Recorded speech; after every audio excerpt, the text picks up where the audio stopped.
Assalamualaikum warahmatullahi wabarakatuh. Kembali lagi di channel Money from Crypto pada segmen seruput kripto. Hari ini tanggal 30 Maret tahun 2022, kita akan melihat berita terbaru tentang cryptocurrency ya. Di sini kita lihat Bitcoin mengalami penurunan 0,5% di angka 47.000 setelah kemarin itu sampai menyentuh 48.000 ya. Nah, di sini Ethereum melanjutkan bull run-nya, tapi yang lain turun di 10 besar kecuali Terra dan Solana. Kita akan lihat berita-beritanya ya, mengapa ini bisa terjadi. Ini yang pertama datang dari Shiba Inu ya. Shiba Inu meluncurkan DEX-nya. Apakah dengan peluncuran DEX ini bisa menghidupkan kembali minat pada Shiba Inu ya? Di tahun 2022 itu tahunnya kripto menjadi sangat serius ya. Memang meme coin seperti Shiba Inu itu tampaknya telah jatuh gitu ya. Nah, sementara pump di seluruh pasar saat ini itu membawa optimisme baru di seluruh papan kripto itu ya, atau urutan-urutan. Nah, termasuk dengan Shiba ini yang merupakan salah satu pemenang teratas selama seminggu terakhir ya. Meskipun harganya masih 68% di bawah ATH-nya di bulan Oktober tahun 2021 kemarin. Jadi meskipun demikian, dalam upaya membalikkan keadaan, Shiba Inu meluncurkan Shiba DEX atau SHIB DEX. Shiba DEX hari ini ya, dengan janji membuka ekosistem Shiba. Nah, apakah ini cukup untuk membawa investor itu kembali setelah ditinggal berapa puluh ribu, 30.000 investor kalau nggak kemarin. Nah, moto si Shiba itu rumah bagi semua Shiba ya. Nah, Shiba DEX ini tidak hanya mendukung Shiba tapi juga ekosistem token Shiba yang luas dan dinamis itu. Kita bisa menukar dan menyimpan bond list dan lainnya di satu tempat, yaitu DEX ini. Nah, kalau kalian kenal Binance, Coinbase, Toko Kripto, Indodax, itu namanya DEX, itu namanya CEX atau Centralized Exchange. Nah, DEX ini sama fungsinya seperti itu ya. Kita untuk mempertukarkan kripto yang kita miliki seperti itu. Tapi dia decentralized, tidak terpusat. Selanjutnya ada kabar dari MicroStrategy. Nah, MicroStrategy ini melakukan pinjaman ya sebesar 205 juta dolar untuk lebih banyak membeli Bitcoin seperti itu. Jadi Michael Saylor itu mengumumkan bahwa salah satu anak perusahaannya yaitu MicroStrategy itu telah mengambil pinjaman sebesar 205 juta dolar ya untuk membeli lebih banyak Bitcoin. Jadi dengan Bitcoin yang cukup dekat untuk memiliki peluang ya yang sangat nyata mendekati harga 50.000. Jadi mungkin pada akhir minggu ini ya. Jadi MicroStrategy ini bersiap untuk mengakumulasi Bitcoinnya kembali. Jadi menambah lebih banyak Bitcoin ke keranjang mereka seperti itu. Jadi menurut artikel Forbes, pinjaman tersebut itu akan berjangka 3 tahun dan jaminannya itu adalah 12% dari kepemilikan Bitcoin MicroStrategy yang bernilai sekitar 820 juta US dollar. Jadi ketika pinjaman ini sudah dibelikan Bitcoin, berarti posisi MicroStrategy itu punya 1 miliar dolar dalam bentuk Bitcoin seperti itu. Luar biasa sekali ya dalam adopsi MicroStrategy ini di Bitcoin. Jadi ketika harga Bitcoin naik, maka nilai perusahaan MicroStrategy ini juga akan naik. Karena mereka membaca bahwa di masa depan adopsi kripto, khususnya Bitcoin itu akan mainstream. Dan mereka berada di perusahaan teratas yang memiliki Bitcoin seperti itu. Selanjutnya ada wawancara dengan With Jefferson Nun ya, diinterview oleh Crypto News Arvin Kames. Dia ditanya apakah kripto itu bisa menjadi, kripto khususnya NFT itu bisa menjadi atau mewakili dunia baru untuk seniman. Nah, ini si NFT ini akan benar-benar mewakili dunia baru yang menarik bagi seniman atau pembuat konten gitu ya, dimana kita itu sekarang memiliki kontrol yang lebih langsung kalau pegang NFT-nya ya, atas kekayaan intelektual yang dihasilkan, dibandingkan seperti kalau kita itu mendaftarkan karya kita ke kantor hak cipta ya, memiliki segala macam masalah seperti prosedurnya dan segala macam. Dengan NFT semua itu akan menjadi lebih mudah dan kontrol terhadap IP atau intellectual property atau hak kekayaan intelektual itu lebih besar. Dan si blog Jefferson Nun ini mengiyakan 100%, dimana kita menuju ke arah yang semuanya itu bagus gitu. Ini diibaratkan misal membeli jam Rolex ya dan lain-lain, maka akan ada NFT yang menyertainya. Jadi Rolexnya itu betul-betul asli seperti itu, bukan KW, bisa dijamin keasliannya dengan jaminan NFT ini.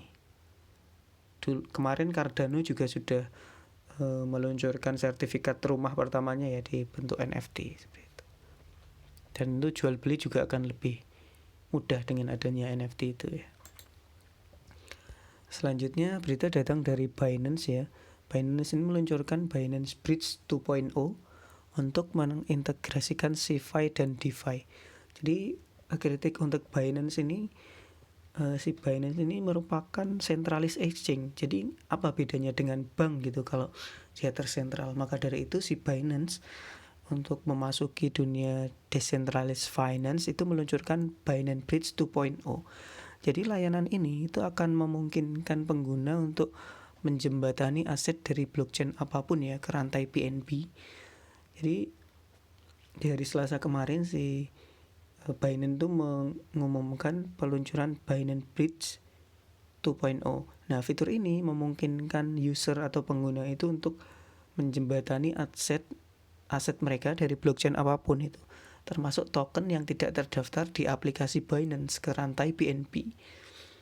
Jadi token yang dijembatani yang terdaftar di Binance itu akan disimpan di dompet fund atau spot gitu ya. Sementara token yang dijembatani yang tidak terdaftar di Binance itu akan ditransfer di fund saja. Jadi kalau di Binance itu ada berbagai dompet ya, ada fund, ada spot. Nah, spot itu yang bisa langsung kita perdagangkan itu. Nah, ini masuknya ke dompet fund gitu ya. Jadi ini nanti akan ada update di dompet Binance atau aplikasi Binance kalau kalian sudah mendownload di Play Store ataupun App Store. Ini luar biasa ya. Banyak yang tanya-tanya when Binance ke koin atau token baru. Nah, ini dengan Binance Bridge 2.0 itu bahkan token yang baru rilis saja sudah bisa masuk ke exchange-nya si Binance ini. Oke, selanjutnya datang dari OpenSea. OpenSea mengkonfirmasi akan memulai mendaftarkan Solana NFT ya pada bulan April. Selama ini kita tahu OpenSea itu punyanya itu blockchain-nya Ethereum sama Polygon ya. Nah, di bulan April ini Solana akan ditambahkan. Jadi koleksi seperti Solana Monkey Business, Degenerate Apes, dan Aurori itu nanti akan menuju OpenSea seperti itu. Jadi si Solana ini memang menjanjikan ya beberapa bulan terakhir untuk memasukkannya di OpenSea. Nah, akhirnya ditanya terus win di beberapa bulan ini, akhirnya OpenSea memberikan konfirmasi ya di akun Twitternya bahwa Solana NFT akan masuk ke OpenSea di bulan April seperti itu. Selanjutnya kita masuk ke analisa ya, bahwa target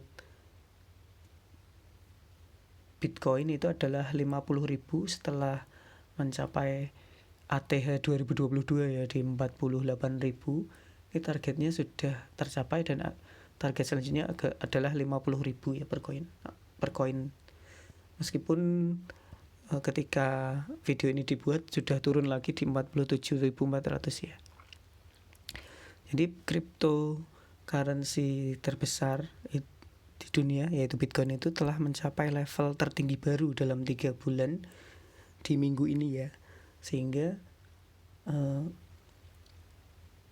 mencapai $48.070 per koin di tanggal 29 Maret atau kemarin.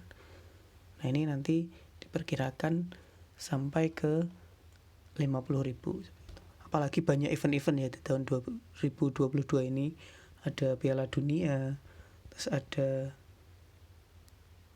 banyak sekali adopsi di seluruh dunia. Nah kita akan tunggu apakah bisa tembus di 50.000 ini atau bahkan tembus di 100.000 ya, seperti analisanya Plan B di tahun kemarin. Selanjutnya ada berita dari Axie Infinity ya. Lagi-lagi ini adalah berita pencurian aset kripto ya. Jadi di Ronin Network dari pengembang Axie Infinity itu kehilangan 615 juta US dollar karena hacker atau peretas gitu. Jadi Ronin Network sidechain yang berbasis Ethereum yang dibuat oleh pengembang Axie Infinity Sky Mavis itu mendukung game berbasis NFT mereka ya. Itu telah dieksploitasi oleh grup peretas atau hacker yang nggak dikenal ya, sehingga kehilangan kripto senilai 615 juta US dollar gitu. Jadi blockchainnya Ronin itu telah dieksploitasi sebanyak 173.600 ETH dan 25,5 juta USDC. Ini jembatan Ronin ini dan Katana DEX ini telah dihentikan operasionalnya dulu ya. Itu diungkapkan Ronin di Twitternya. Ini mereka bekerja sama dengan petugas penegak hukum, kriptografer forensik, dan investor untuk memastikan bahwa semua dana itu dipulihkan atau diganti. Jadi semua AXS, RON, dan SLP ini di Ronin sekarang sudah aman. Nah, kalian juga harus berhati-hati ya. Kalau menurut analis itu kan, kalau kita berinvestasi nggak boleh all in, tapi mungkin di kripto itu maksimal 10% portofolio atau bahkan 5%. Tapi ini bukan saran keuangan ya, ini cuma menurut analis seperti itu. Kalian harus selalu berhati-hati karena banyak hal yang tidak terduga. Adopsi kripto itu baru awal-awal, jadi rawan atau rentan terhadap security. Selanjutnya ada kabar dari ApeCoin ya. Jadi sudah berada di fase bull run-nya, dimana sekarang saatnya ada segitiga biris ya di sini yang akan mengancam penurunan nilai ApeCoin. Jadi ApeCoin itu sampai 15,5 USD ya di tanggal 28 Maret kemarin. Nah ini menemukan supportnya dia, dan perlahan dengan garis tren dia akan tumbuh 2,5%. Tapi dengan segitiga seperti ini, ApeCoin itu menembus garis tren support yang akhirnya dia jatuh di segitiga bullish itu ya ternyata. Nah volume perdagangan intraday ApeCoin sendiri itu sebesar 978,5 juta ya, atau menunjukkan kerugian 36% seperti itu. Jadi kalian yang invest di ApeCoin hati-hati, ini sudah berada di segitiga biris ya atau turun. Selanjutnya kabar datang dari Vietnam ya. Vietnam sekarang sudah mengambil langkah untuk meluncurkan kerangka hukum atau regulasi cryptocurrency. Jadi Wakil Perdana Menteri Vietnam Lee Minh Khai ini telah menugaskan Kementerian Keuangan untuk mencari dokumen yang perlu ditambahkan untuk menyelesaikan kerangka hukum atau regulasi untuk kripto. Itu menurut sebuah laporan di Senin ya. Jadi langkah itu dilakukan setelah mantan Perdana Menteri Vietnam Nguyen Huan Phuc pada Agustus 2017 itu sudah berusaha ya membangun kembali kerangka hukum untuk mengelola kripto gitu. Jadi selama setahun terakhir ini Vietnam telah menjadi negara teratas dalam adopsi kripto seperti itu. Nah ini Vietnam udah mulai duluan ya, Indonesia mungkin juga akan mengikuti ya. Karena negara-negara di dunia itu sudah mulai melirik kripto dan akan meregulasinya. Yang menarik perhatian di 2022 ini salah satunya perang Rusia dan Ukraina yang menyebabkan sampai Ukraina itu dapat dana 100 juta dolar ya dalam bentuk kripto. Dan Rusia pun membuka suara bahwa memiliki peluang untuk menerima pembelian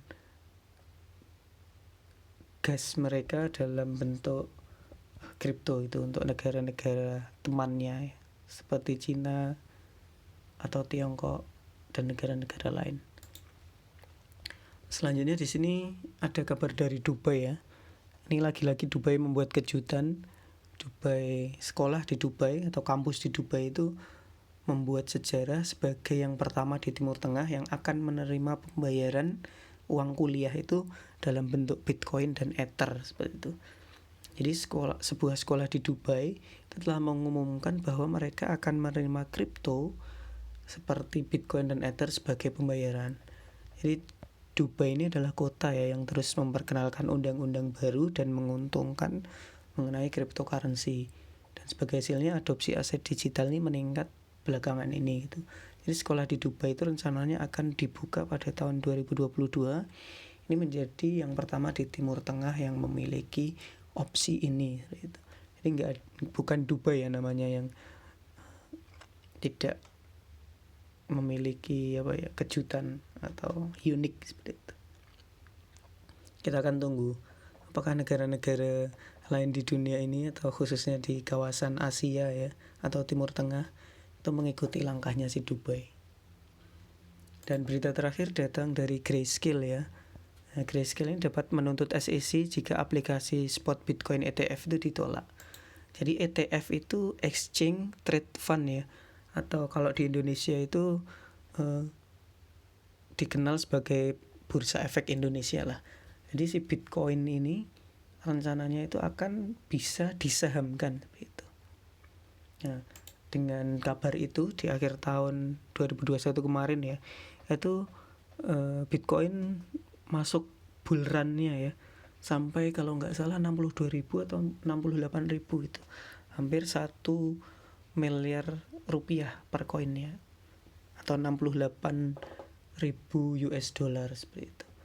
Nah karena kemarin itu masih dipertimbangkan ya oleh SEC atau ditolak, maka Bitcoin akhirnya turun di 3 bulan terakhir, bahkan menyentuh level 30.000 ya. Nah, sekarang sudah mulai naik lagi, ada kabar baik. Sekarang Bitcoin sudah 47.700. Kalau ETF ini berhasil diterima, ini negonya sampai bulan Juli ya. Itu mungkin Bitcoin akan melanjutkan pump lagi ya untuk melebihi ATH tahun lalu. Bisa saja sampai 100 US dollar per koinnya, seperti yang diprediksikan oleh Plan B. Oke, untuk berita hari ini cukup sekian ya. Semoga bermanfaat dan membantu kalian untuk teredukasi ataupun hanya untuk hiburan semata. Atau juga bisa untuk riset kalian memperkirakan pasar kripto akan seperti apa. Semoga bermanfaat. Like video ini jika kalian suka, dan share, komen jika kalian ingin berita-berita yang lain. Assalamualaikum warahmatullahi wabarakatuh.